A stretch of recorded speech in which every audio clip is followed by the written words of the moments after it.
and welcome back to Mind of Crime. So we are continuing. Sorry, my computer's just doing something. We're continuing with Christina Applegate, You with the Sad Eyes. Right. So let's continue. These girls saved me, but not all in one night. So where we left off was how she started to make some of her lifelong female friends and how it all came about and their differences and just the vibrancy of the friendships. So my relationship with this man went on, but they sparked something inside me. So she's still in this really difficult relationship, which they're all bonding over, and they obviously all want her. Well, everybody wants her to get out of this relationship. He sounds like an utter tool and nightmare. I had to be my own saviour. I always fought back. I always physically struggled, but sometimes I feared that was so. Oh, I've just noticed something else as well. Sorry. I have just noticed that the thing that's it, makes things just a little bit brighter. I was wondering why it was so dark. Okay, that must have been the dogs. Just go in and out the room, they go rushing around, and anything with a wire gets pulled. Right, so I had to be my own saviour. I always fought back. I always physically struggled, but sometimes I feared that was so that he would hurt me more. I think part of me wanted him to hurt me. I wanted him to beat the shit out of me. I wanted him to beat my face up. It took me years to understand why, and then I realised it was because I wanted help. Just like when I was younger, I would take pills or cut myself. I wanted someone to say, my God, look what he's done to you. We'll get rid of him for you. I didn't know how to do it myself. In fact, it wasn't even an option. We must have broken up 8 or 9 times throughout the relationship, and each time he'd guilt and woo himself back into my life, saying things like, you need to give me $5,000 because you're making me homeless. On one of the occasions when we broke up, he left and went to San Francisco. When he called me a few days later, I faked trying to kill myself, faked that I was stabbing myself. This is how ridiculous the whole situation was. I wanted him to feel as bad as I felt. I would do anything to try to make him feel guilty for what he'd been doing to me. But as I think most of people already know, these kind of characters don't carry that kind of guilt. They don't carry that depth of feeling. But instead of showing guilt or concern, here we go, I was right, or God forbidding realising the damage he was doing, he drove all the way down from San Francisco and showed up at my house. I woke up to him looming over me like he'd caught me in a lie, which I suppose he had. On and on I stayed with him with a constant and futile determination to turn it around, turn him around. In late April 1991, I fell pregnant. I want to turn away from what had happened, but it's all recorded in my diary. There are moments in my life that are too painful to force into narrative or meaning, so I'll let my voice from back then speak. Well, yesterday I found out I was 6.5 weeks pregnant. Too many emotions are filling my soul. I loved this being. Anyway, 2 days before I found out, I got into a car accident on the way to the gynecologist. My car didn't survive, but luckily I did. I knew I was pregnant. I couldn't understand why, even though I was watching myself eating, I still felt fat. I couldn't understand why sex made me sick, and I cried at the drop of a hat. Now I know.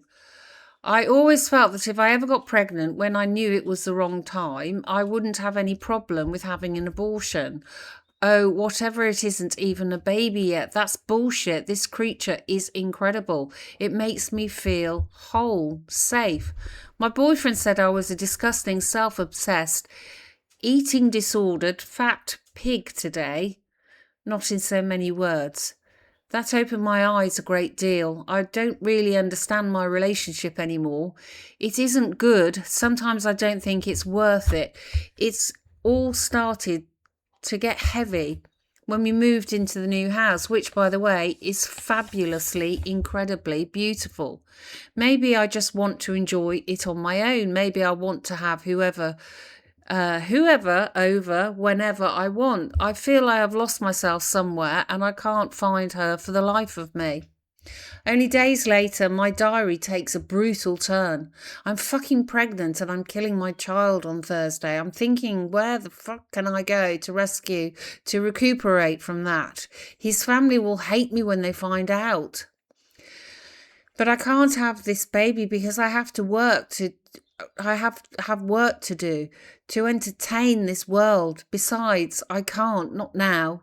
It breaks my heart reading those pages. On June 9th, I wrote a poem to my child, convinced it was a baby girl. I have no actual proof, but that doesn't matter. To this day, I know.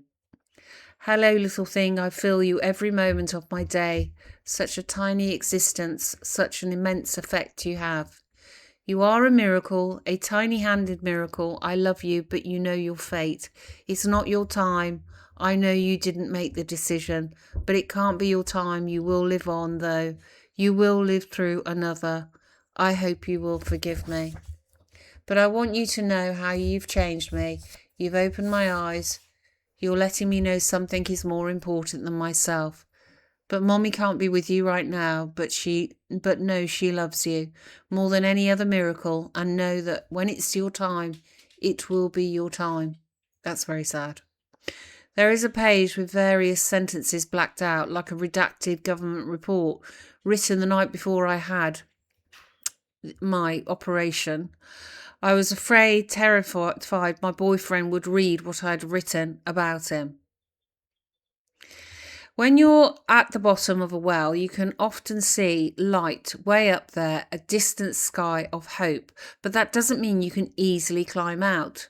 It's clear from my journals that I was struggling not only with him, but with myself. This is also one of the first times that my diary sounds prescient.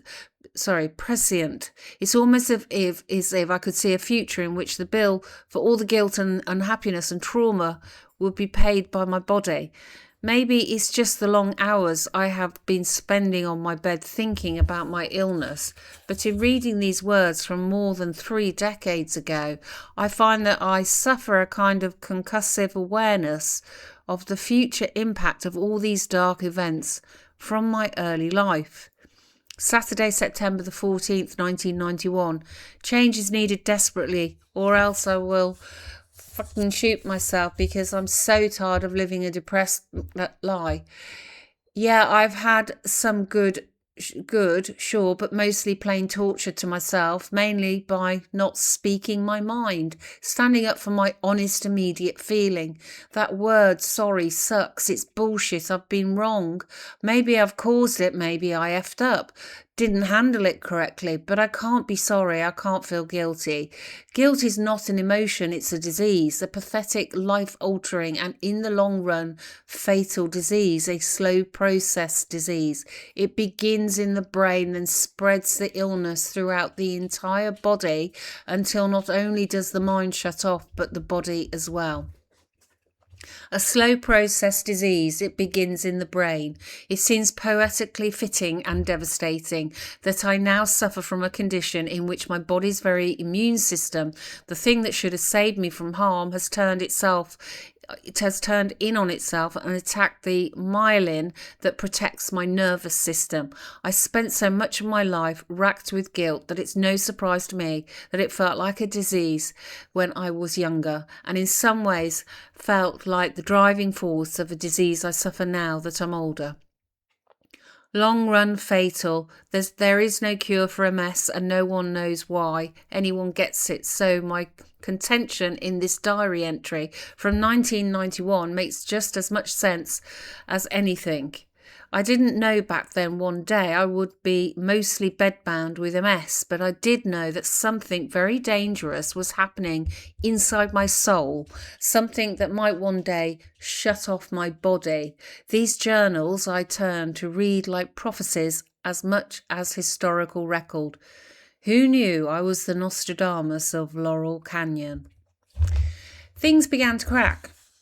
I started writing about what it would be like to be single and started expressing self-awareness of his directive impact on my deteriorating confidence. His sway and the love I thought I felt kept me coming back, but I see the early signs of escape. It was torture, an internal battle every day. I would think, here's somebody else I hate more than anyone in the planet, but he gives me flowers, but I hate him. But he tells me he loves me, but I hate him, over and over. So we're on chapter 7, The Orange Curtains. It is Christmas 1991. I invite my boyfriend to Indiana with me.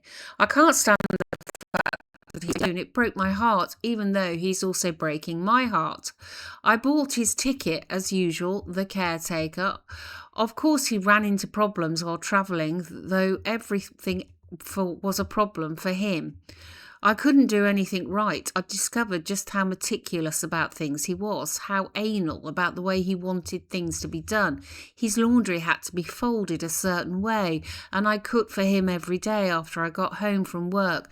And when I bought him a plane ticket, it was my fault the flights didn't go exactly the right way, like the relationship's energy had seeped out into the world. We are at my grandmother's house for Christmas. My mum is with me and Aunt Janet has come as usual too. My mum had been very wary about me inviting my boyfriend, but I wanted him to see this Indiana Christmas because it was so important to me. His luggage had gone who knows where, and everyone has gone to sleep by the time he lands in South Bend after a screwed up layover in Chicago. When I get to the airport in my cab, I can see him through the window, lying on the ground with a small backpack and his flute and saxophone and his 16mm camera. He always called himself a musician, but I've heard cats getting killed by coyotes in the canyon, and that sounded better. Shit, I think there's going to be a fight. I can just tell by his body language that he is pissed. Sure enough, when I go in to get him, he blames the entire fiasco on me, as though the airlines and the Midwest weather patterns are in my control. He yells at me in front of the cab driver all the way back to my grandmother's. He loves to berate me in front of people, loves to make me look like an asshole, and there I am, a captive audience for his abuse. The cab driver keeps looking ahead at the sleet falling, though I think he recognises me.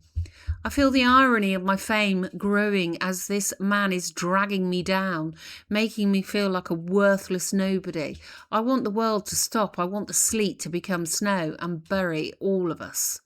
By the time we get to the house, he has turned into a charmer. His anger having blown through like the storm outside, all smiles and warmth the next morning over coffee with my family. The house is, as ever, lovely for Christmas.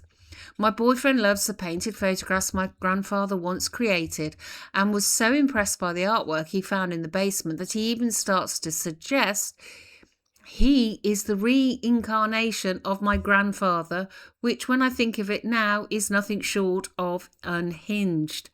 Okay, so this man is giving, I know what vibes this man is giving. All the no self-awareness, grandiosity, most important man. Yeah, we know what this type of person is. Still, I can't see him for who he is. Well, I can. To do that, I'd have to see myself more clearly, and when I look at myself, all I see are flaws. Not only do I have sad eyes, I have eyes that are warped, the picture blurred, the perspective askew. Christmas Eve is also my Uncle Harry's birthday, and we all go out to dinner and have a lovely sweet time. When we get back from the restaurant, we gather around to watch a video compilation of films my grandfather made throughout his life, from age 19 until just before he died. They are cool home videos, if not exactly earth-shattering, the usual fare of an ordinary life in an ordinary town. They mean something to us, though, but likely little to anyone outside the family. Halfway through the screening, however, my boyfriend starts extolling my grandfather as a visionary and an artist, when the truth is that he was abusive, once hitting my grandmother so hard she lost her hearing in one ear. My boyfriend raises his voice, wanting his praise to be heard above the talking and laughing as the video plays. No one's being rude, it's just the way of a family. But I can see my boyfriend getting frustrated.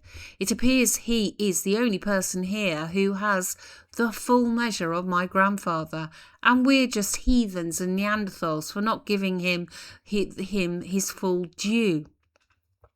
Eventually, he goes upstairs and starts fiddling with his own 16mm camera in the bedroom in the dark. When I go up to see what he's doing, I find him crying, and then from the darkness he explodes. "Nobody understands this man," he wails. "Nobody understands what he is, and your family is just yakking all over it." I am flabbergasted. This kind of unhinged, not to mention over-the-top reaction is beyond anything I'd seen so far, and that's saying something. I stared at him as the hallway light reflects eerily on his tortured face, and then I finally say it. "You're such an asshole," and I close the door on him. Thinking that this was the end of it and that he'd probably apologise for his outburst once he calmed down, I go to the bathroom next door and pull my pants down to pee. As I'm sitting there, I hear heavy footsteps and tense up. He comes barging in, grabs me around the neck and drags me by my legs across the hallway back to the bedroom where the lights are still out. There he pins me to the bed, my pants still around my ankles. He's livid, lost to his anger, shaking with rage, fuming and foaming as though his life is on the line. "What did you just call me? The fuck did you call me?" He's really yelling now, and I realise it's not his life on the line, it's mine. From downstairs, I hear my mother's voice. "Hey, what's going on up there?" I whisper in his ears as he keeps pinning me down. "Please, whatever you do, just pretend we're making out. I don't want them to see this." My mother, not getting an answer, comes upstairs, strides into the bedroom, turns on the light, and is horrified by what she sees. "You tell your effing daughter to shut her effing mouth," he says, although he says the F word. "She's been completely out of line." With that, he unpins me and storms downstairs.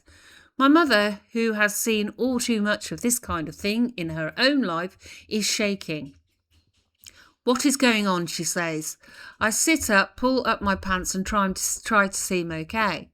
Nothing, I say, though the fear in my eyes and my shaking hands tell a different story. While he's on his way downstairs to the basement, my grandmother notices the rage in his eyes and becomes terrified herself because she's seen that look before on her own husband's face, just as my mother had seen it on Lala's. Both my mother and my aunt go to try to calm the guy down, but my mother tells Janet what she's seen upstairs. That is it. "You son of a bitch," Janet says, storming upstairs to call the cops. There has seldom ever been a cop car on Victoria Street. When they arrive, the neighbours' jungle telegraph brings folks out of the houses to see what is up.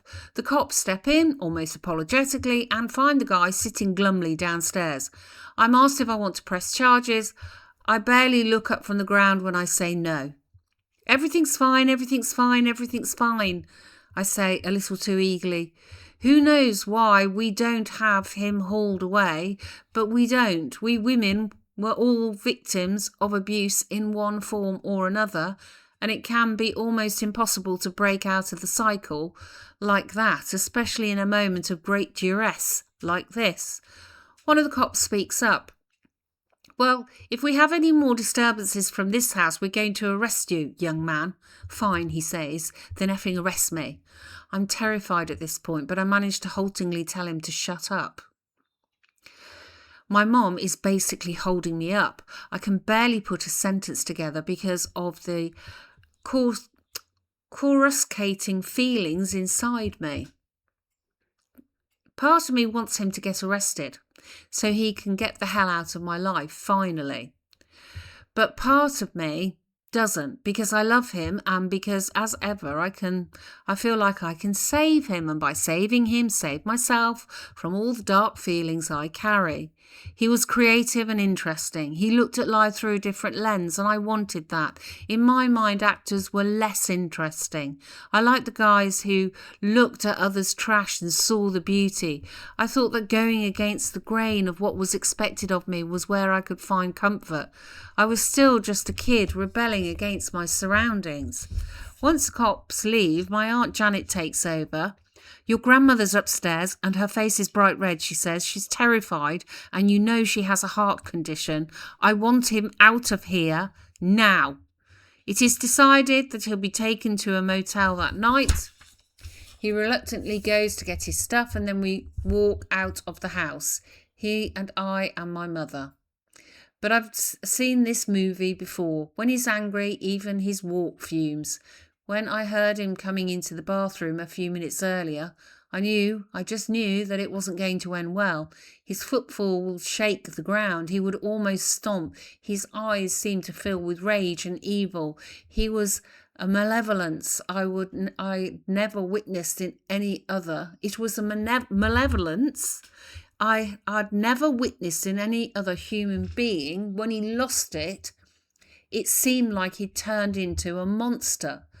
This is the vision of him that walks out of my grandmother's house and gets into the back of the car with me as my mother gets into the driver's seat that night. As we drive outside, the winter's unrest rattles the car. It's bleak and freezing and I'm terrified, though part of me still thinks I can save this man, save myself, save the relationship and get the love I want. A love that is also, and quite pervasively, something I feel I don't deserve. And then as we approach the motel, he leans over to me, his breath hot on my ear. If you don't come with me when we get to the motel, he whispers before saying something so evil I can't bear to repeat it. I know that he will hurt the people I love most if I don't go. The air in the car curdles. I can taste the hatred in his mouth, the stale, peevish nastiness frosting the inside of the windows. I'm trapped. My mother hasn't heard what he said. If I say it out loud, what will she do? Call the cops again? We had our chance and now I'm stuck here with him. Part of me wants to calm him down and part of me is still that little girl who's in love with him. The rest of me is pure terror. There's no way out. We turn into the motel parking lot. I see that my hands are shaking again, almost imperceptibly, like the ripples of a distant earthquake. The car stops. My mother waits. He gets out of the car. He looks back at me and I know I have to go with him. Before he can shut the door, I get out of the car. My mom starts screaming. What the fuck are you doing? She shouts. What's wrong with you? All the years she couldn't save herself from Lala seemed to come to the surface of her voice. She's screaming for me and for herself. I'm just going to go in there for a little bit and sit there, I say, shaking. You go in there and I'm never effing talking to you again, she says. I gotta go, I say. I am looking at her back into the low glow of the car, praying she can see the two words in my eyes that my eyes are trying to convey. Help me. Because I feel I'm going to die tonight. Everything in me feels that. But the power of my sad eyes fails me. She cannot understand what my eyes are trying to say. That this is not a language any mother can or should be able to understand. Her daughter is walking away towards a $50 a night motel with this man. What can she do? She has seen the future and it can't be stopped. She has lived with this in the past and for many years couldn't stop that either. I am an adult now. I can make my own choices. This is the choice I've made. Though perhaps just as she understood once, it's something that was no choice at all. Incredibly, my mother starts up the car and drives away. My eyes couldn't reach hers. It's not her fault, just as it is not mine. The motel room is as disgusting as you might imagine. Brown, mottled, unkept carpet, a gross bedspread that has God knows what living in it, a TV that's mostly static, a single broken brown chair in the corner, a yellow rotary dial telephone, orange too thin curtains, a Gideon's Bible in the side table. Actually, the room was so bad it was probably a Jeff's Bible. I don't know why a joke about the Bible comes to mind now when I think about the horrible moment, but perhaps I'm still trying to save that girl with funny. The man throws his shit down on the floor, takes a step towards me. My body hits the bed hard. I'm paralysed there. I know I'm doomed and that I probably won't live through this. This is the end. He sits down in the chair and looks at me. He smiles, a sick, evil smile. Another evening ruined by you, he says. I can't move. My body feels like concrete, like a great lost weight falling to the bottom of a 6,000 fathom ocean. Can I call and say I'm here? I think of it this way. If I call my mom, perhaps the waver in my voice will communicate what my eyes couldn't convey, that I need help. They say a new mother can tell the cry of her child above all the others in a packed newborn nursery.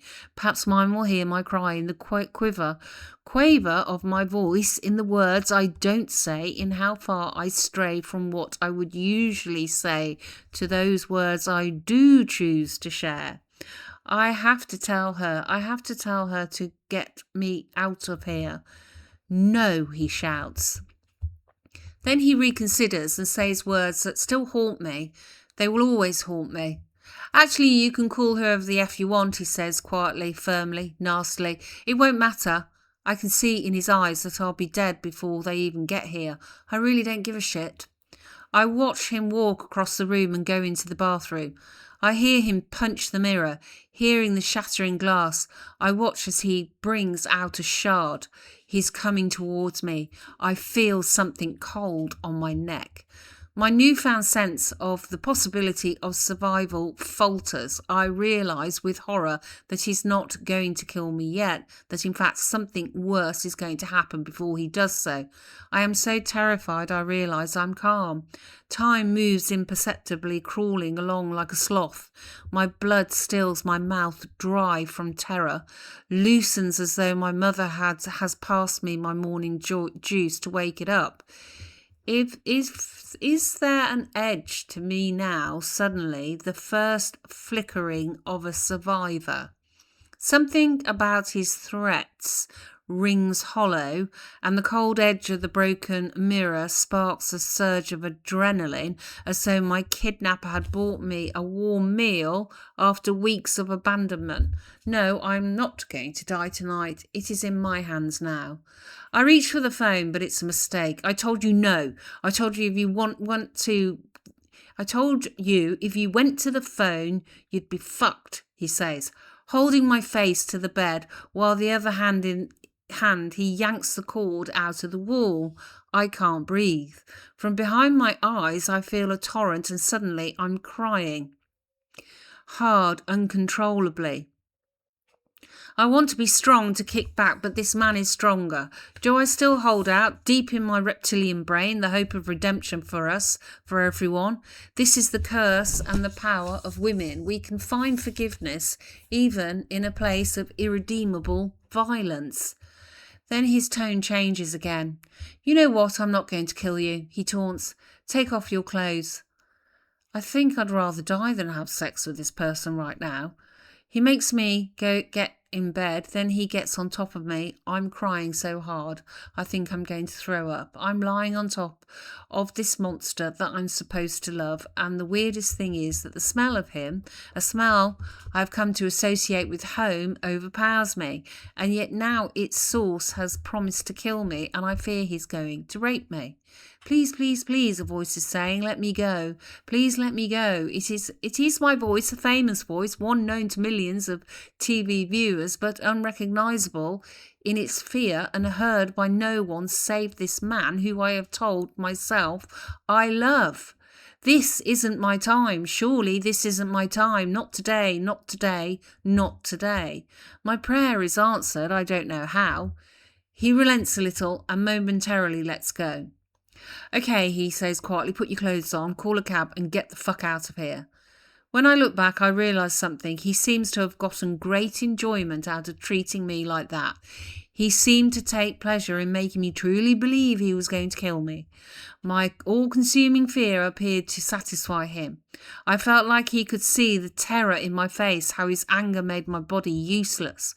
It's as if making me cry, making me feel terror, and my showing him that terror in my eyes had been enough for him.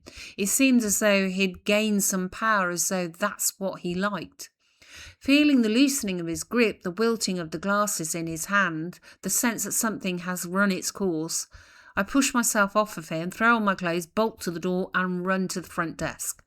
The place is shut for the night. I see no one. How long do I have before he comes to get me once again? Surely he's not going to let me escape a third time today. I pound on the locked door of the motel office. Nothing.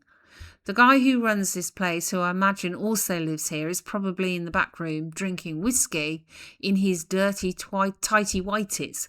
Who knows, he might be watching me on TV. I'm banging on the door, shouting, "Help, help, help!" Finally, I see a light. A door opens. The guy appears. "What's all this noise?" he asks. "Call me a cab," I shout. "Please call me a cab." He seems confused. "Hurry, before he comes to get me," I'm screaming now. "Hurry, before he comes to kill me." This new verb, kill, does the trick. He bolts into his quarters and then comes back. He opens the office and lets me sit by the door. The cab takes forever. As I wait, I realise that my nails are digging into the vinyl chair. Eventually, the man says, "There's a cab coming." He seems to recognise me, but perhaps I'm imagining it. The cab arrives. I throw myself onto the back seat and hide down low. It feels like years, but I eventually get back to my grandmother's house. Everyone is asleep, but when I arrive, I ring the doorbell over and over and over and over and over, and finally my mother opens the door. And I fall right there in the hallway. I just fall. I wish I could say it was the end, but as too often the case, it was not.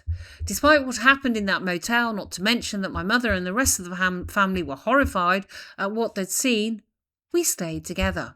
The fact that I couldn't flee gives me endless compassion for women who can't find a way to escape. The day after, he called, "I have no money and no food, and I need some way to get back to LA. No apology. According to him, that night had been my fault. I had almost ruined his camera film by turning the light on. I was the one to blame, hence I had to pay for it. I had done this to him, and I owed him a flight and a hotel and everything else in between. His luggage had finally shown up, so I sent it over with some cash. I got him out of there. At least then I knew my family would be safe.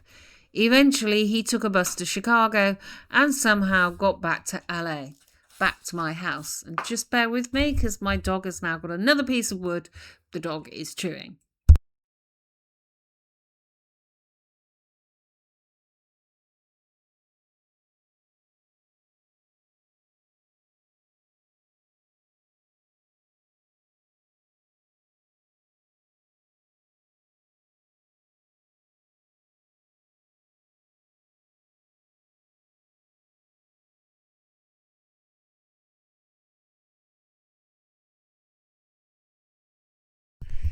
Right, so we're back. So this guy is a S-Hill. Right, so yes, got back to LA, back to my house. In the early 90s, I made a movie called Across the Moon, in between call times for married. In it, I played the girlfriend of an incarcerated guy played by Peter Berg. The film was shot in LA as well as in and around Palmdale on the edge of the Mojave Desert. By now, the relationship had me so broken that physically I was wasting away. During the month it took to make Across the Moon, I went from a size 4 to size 0, maybe less. I kept it all from the world. One day he came to my cabin with my friend Bill. The fighting commenced yet again. We ended up in the basement arguing violently. Bill called his sister from upstairs and she later said she could hear me screaming, even though I was nowhere near the phone. "Bill," she said, "you got to help her." "But he'll kill me," Bill said. Well, what a pussy. At one point, I ended up on the ground and my head slammed onto the floor. The fall left me with a skull that was so swollen that when I went to work, the hairstylist on Married had to make my hair bigger so it wouldn't show when we were filming. I told the stylist what had happened but kept it from everyone else. Professional, professional, professional. I couldn't believe I had been through all of this yet again. I hate even recounting it. I want to shake that 22-year-old. Wake her up. But that's too easy to say now. She was bound by a situation from which she couldn't escape. I have to forgive her. I do forgive her. I would wake up every morning with my stomach on fire from all the stress I was going through. On a break from shooting, I headed home to LA from the desert only to find him stinking drunk. The next day, as I was leaving to go back to set, we got into yet another terrible fight. So bad that I just lost control of my body entirely and fell halfway down the stairs on my way out to my car. Seeing the state I was in, he offered to drive me the 2 hours back to Palmdale. But on the freeway, he kept driving towards the centre divider like he was going to kill us. I know now that he wanted to see the fear in my face. It seemed to placate him every time. But how much longer could this go on? A few nights later, he called to tell me he'd met someone. It felt like a tiny chink of light in the darkness. Now I didn't have to decide. Now I didn't need anyone to save me. Now I could finally escape. He was to move out immediately, take his stuff and be gone. At the time, a dear friend of mine, Gary, was dying of AIDS. I went to his house with a bunch of other friends to say goodbye while my boyfriend was supposed to pack up his shit and leave. We were all there, loving on Gary, drinking wine and celebrating him as he lay, his eyes open, but not in a real way. I had bought Gary a crystal ball years before, and at one point I had put it next to him on the bed. And even though he was far gone, we all watched in amazement as he reached out his hand to the crystal ball. His fingers moved around it. "Oh, honey," I whispered. "I love you, Gary. Goodbye." When I got home that day, once again I could see it and taste it, the scent of malevolence, of something so far off normal that no words could save it. Far from having left, my boyfriend was lying asleep on a futon in the living room. Next to him was a bottle of tequila and a bottle of Vicodin, both seemingly left open. I realised now, for me to think he'd swallowed a whole bunch of pills. But I was just so exhausted from being with Gary that I heard myself very quietly say, "Okay, all right, whatever." I poured myself a shot of tequila and lit up a cigarette. I sat there watching him sleep, hating the fact he was still there. As I smoked, the phone rang, and when I answered, my mum's voice came through. "Gary's gone." I started to cry, and as I did, this creature rose up from the futon and looked at me with that familiar stare, the look that seemed to say, "You're dead." Here we go, I thought. I was used to it now. What happened next was like a dream. Something was off, as though he had indeed taken a bunch of pills and tequila. He picked up my car keys and started to walk towards the door, but he was stumbling around, walking at an angle. "Don't take the car," I said. "You'll kill yourself." I was trying to physically stop him from leaving. "You can't drive right now. You can barely walk." But he was too strong for me, and he pushed past me out to the car and drove away. I immediately called the cops, telling them what kind of car and the license plate. "You have to stop him," I said. "He's going to kill someone." They said there was nothing they could do. I was desperate and called a friend of his in San Francisco to see if he'd contacted them to say he was on his way. As I was on the phone, he suddenly appeared in the doorway. He wasn't fooling around anymore. He seemed sober now, focused, like he had a mission, like it had all been a ruse. I was relieved and not. A part of me wished he had gotten into a car accident and died. The truth is, in my mind, I planned his death every day. That's why I never had a gun. I used to think I'll put a bullet through his head if he doesn't put one through mine first. I'm fucked, I thought. I'm fucked. "How much did you have to drink tonight, Christina?" he said. "Not that much. You did too. You're an effing alcoholic." No, I'm not. F you. My friend was dying. I'm not drunk. I drove. Before I could finish, a cigarette lighter flew across the room and split the skin above my eye wide open. I still have the scar. Blood was shooting out of my face, splattering all over a sleeping bag I'd grabbed. Oh, you want to be a little drunken whore, he said, seething. Now he was coming at me, the bottle of tequila in his hand. He grabbed me, pulled my head back by my hair, and rather than beat me with a bottle, as I thought he might, pushed me on the floor where he held my nose and poured the entire bottle of tequila down my throat. The liquid burned. I felt the room sway. Was this really happening? I gagged on all the liquid in my stomach, hoping I could throw it up quickly before I got severe alcohol poisoning. But despite my almost instant and debilitating intoxication, I wasn't stupid. I knew how to work my shit. I'm sorry, I said. I deserve it. I'm sorry. Deserve it. I'm sorry. I was sitting up now, placating him, playing him. I need to call my mom back, tell her everything's okay, I said. She's heard some of this, so I was insinuating that she might be on her way already. He sat off to the side, his fervour yet again dissipating a little once his behaviour seemed to have had the desired effect. I called my mum and I said to her over and over, "Oh no, I deserve it. I'm sorry you had to hear that. I deserve it. I deserve it." But it wasn't my mum I called, it was my new security guy. As my fame had grown, it had become imperative that I have someone who would keep the crazes at bay, and I'd found a guy who once worked in a LA-based SWAT team. He was even part of the team that arrested O.J. Simpson.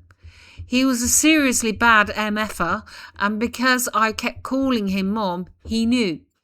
That guy got into his car, put a light on top, and made it from Canyon Country,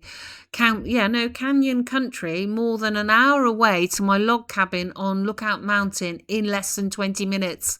When he arrived, he ran up the 80 steps as if in one bound. Coming through the back door, through the kitchen and into the living room, he found my boyfriend sitting on the couch as though nothing had happened, and me mostly unconscious, in and out and incoherent.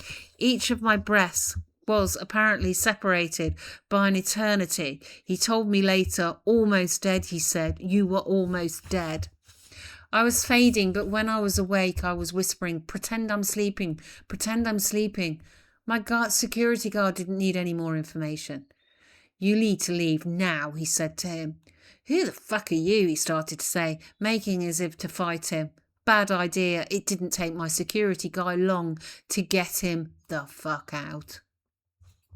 For the next couple of months, SWAT guys sat outside my house 24 hours a day with all the artillery you could possibly imagine in their trucks. One of them, a guy named Bob, kept saying, "I keep seeing that asshole drive by. Can I just shoot him? I have a license to actually kill a person." I realised the license to kill a person was not a thing, but still, I found it comforting. "Do whatever you want to do," I said. "I'm sorry if I kept leading you to believe this is the end of the story. You'd certainly think it would be. Alas." Oh, good grief, more. After I kicked him out, the guy moved into a place in a really nasty part of LA. It was so bad that he was sharing a room, sleeping on a bunk bed. I felt awful yet again. I even bought him Christmas presents. I was still trying to be the best girlfriend. I showed up as a surprise at his apartment, dressed in a full Santa suit with the beard, the long white hair, fat tummy, boots. I was carrying a huge satchel of presents over my shoulder, because that's something he had never had, a real Christmas. He had ruined mine every fucking year before that, but still I couldn't finally see that or really know it. I wanted to be looked at as an amazing friend who did all the great things. And yes, I can hear the bargaining in my words. That this is how the cycle works. That man never took full responsibility for anything he ever did. I think I was partly brainwashed for years, but somehow thinking that what had happened between us was my fault. For years I thought, as much as I sit here and ridicule him and blame everything on him, there's this little part of me that added some fuel to the fire in these situations. or in those situations, my mind would say, you did it, Christina, you did it. I have always had a strong sense that I need to take responsibility for everyone's pain, and I never want to place responsibility or fault on anybody else about anything. It's effed up. I know that. I can't bear thinking that I'm too bold or thinks too highly of myself. I will forever be that girl passing the 20th century foxglot and innocently saying, "Oh my God, that's so weird. That's where I live." And there will always be that silence. And then my friend will always be saying, "You're doing it." So let's just see. I don't know how much more I can take of this relationship. I hope this is coming to an end soon. It can take more than coming face to face with death to get out of a traumatic relationship. It's not rare for a woman in my situation to stay even when she's had the chance to leave. Society often judges women for staying in bad relationships, but it's not as easy as all that. I've lived it. It can feel impossible to break free of those kinds of relationships right up until the moment it's not possible.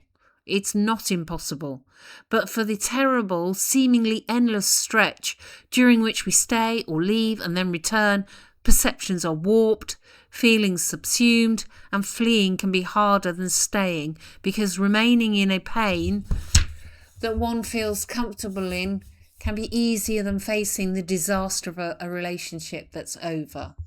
More than all that, I think I was still so terrified in fear for my life. But there's another truth. I was allured by the craziness in him. I guess I'll never know the full truth of who he was. There's a certain chaos that casts a shadow over all the relationships I've had. Not that they were all like this guy. It's just that they were lost souls who I thought I could fix. Over and over, I've picked men who didn't treat me very well because I lacked the kind of self-worth that denies such men any power or sway. All too often a small voice in me agreed with them that I wasn't worth the love I craved. I stayed longer than I should have, and damage begat damage, until now here I am, lesions pulsing on my brain like broken spotlights.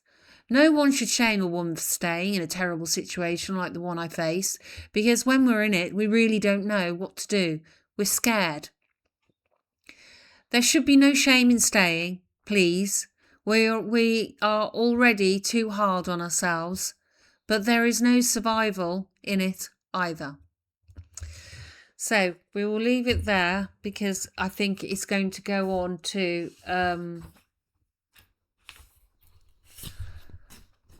I don't know whether we're going to go on to... I don't know, because I haven't read the letter. I just really want this relationship to be over now. But we shall leave it there, and I will do another chapter very soon. So please like or answer a comment or something, just it gets it out there into the algorithm, because maybe there are other Christina Applegate fans out there that would want to hear me reading her book. So this is for other people. If you could just give it a like and a comment or something, just for other people to pick up on it. So thanks very much, and hopefully see you back here for the next reading, the next chapter. Okay, thank you. Bye bye.